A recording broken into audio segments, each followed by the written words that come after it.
हिमालय, जहां हर पत्थर, हर बर्फ का कण किसी न किसी दैवीय रहस्य को छुपाए हैं। कहते हैं यहां कदम रखने वाला कभी भी पहले जैसा नहीं लौटता। और आज आरव नाम का एक साधारण लड़का असाधारण किस्मत की ओर बढ़ रहा है। वो चमक जिसे वैज्ञानिक ग्लेयर समझते, पर ऋषिमुनि उसे देवताओं का संकेत कहते, आरव को उस रोशनी की तरफ खींच रही थी। त्रिशूल का चिन्ह। पर यह साधारण नहीं था। ये वही चिन्ह था जो केवल तब दिखाई देता है जब समय स्वयं महादेव को याद करे। हवा अचानक थम गई, जैसे प्रकृति इंतजार कर रही हो। और फिर एक मंत्र गूंजा, जिसे इंसान नहीं, समय बोल रहा था। उसके सामने था समय का दरवाजा। कहते हैं इसे स्वयं महादेव ने बनाया, ताकि कोई भी अतीत या भविष्य से छेड़छाड़ ना कर सके। सदियों से एक संत इस द्वार का रक्षक था। उसने चेतावनी दी, दरवाजा खोलोगे तो तुम्हारी नियति तुम्हारी नहीं रहेगी। वो आवाज, नरम भी आदेशात्मक भी।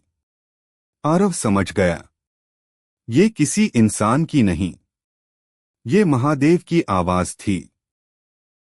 जैसे ही उसने द्वार को छुआ, समय फट पड़ा। अतीत, वर्तमान, भविष्य सब आंखों के सामने घुलने लगे। द्वार ने उसे वो दिखाया जिसे किसी मानव को नहीं देखना चाहिए। एक भविष्य जहां पृथ्वी नष्ट हो चुकी थी। और फिर वो क्षण आया। त्रिशूल की ध्वनि, डमरू का नाद। महादेव सामने थे, शांत, विशाल, असीम। महादेव ने कहा, समय स्थिर नहीं है आरव। हर इंसान अपनी सोच और कर्म से भविष्य बदलता है। ये द्वार भविष्य दिखाता नहीं, बनाता है। शिव बोले, मैं समय रोक सकता हूं, पर तुम्हें रास्ता चुनना होगा। दुनिया बचाना या लापरवाही से इसे बर्बाद होने देना। एक पल, और वही पल इतिहास बन गया। आरव ने भविष्य बदलने का निर्णय लिया।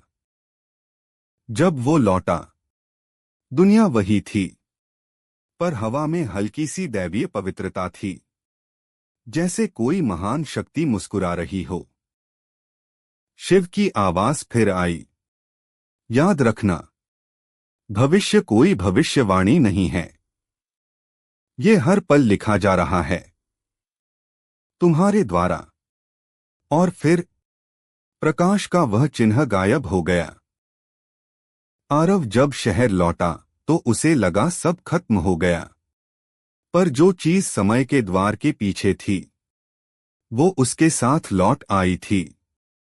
उस रात उसकी परछाई खुद उससे अलग होकर हिलने लगी।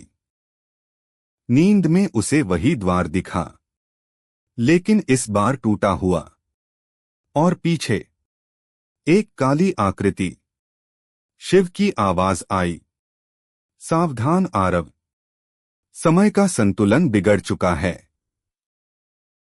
कभी कभी सत्य दर्पण में पहले दिखाई देता है, उसके प्रतिबिंब में देरी थी। जैसे कोई दूसरा आरव उसके साथ बंधा हो, पर अपना समय चलाता हो।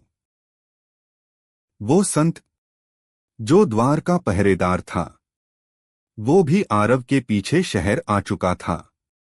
क्योंकि छाया को रोका ना गया तो भविष्य डगमगा जाएगा। संत ने बताया, वो छाया कराल छाया है। उसे कभी महादेव ने समय से बाहर फेंक दिया था, और अब वो तुम्हारे अंदर प्रवेश कर चुकी है। छाया सिर्फ मौजूद नहीं थी, वो आरव को निगल रही थी। उसकी हथेलियां काली, नाड़ी कंपकंपाने लगी, जैसे समय उसके भीतर उल्टा बह रहा हो। आकाश फटा और शिव का स्वर गूंजा, छाया को रोकना होगा आरव, अन्यथा समय तुम्हें मिटा देगा। अंधेरे से वो निकली, ना चेहरा ना शरीर, केवल इच्छा, डर और विनाश की आकृति। वो बोली, तुमने द्वार छुआ था, अब तुम मेरे हो। छाया से लड़ाई तलवारों की नहीं थी, ये मन, चाहत और डर की लड़ाई थी। छाया उसकी हर कमजोरी को हथियार बनाती। शिव ने त्रिशूल उठाया और कराल छाया पर प्रहार किया। उसकी चीख समय को हिला गई। मरने से पहले छाया ने अंतिम प्रहार किया। उसने आरव के प्रिय चेहरों का रूप लिया, क्योंकि डर वही जीतता है जो दिल से निकले।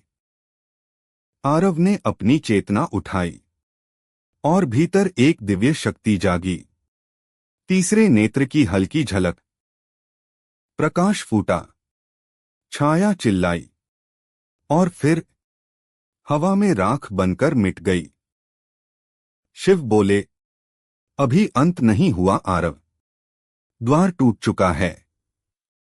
अब समय का संतुलन तुम्हारे हाथ में है। आरव ने सिर झुका दिया। युद्ध तो अभी शुरू हुआ था।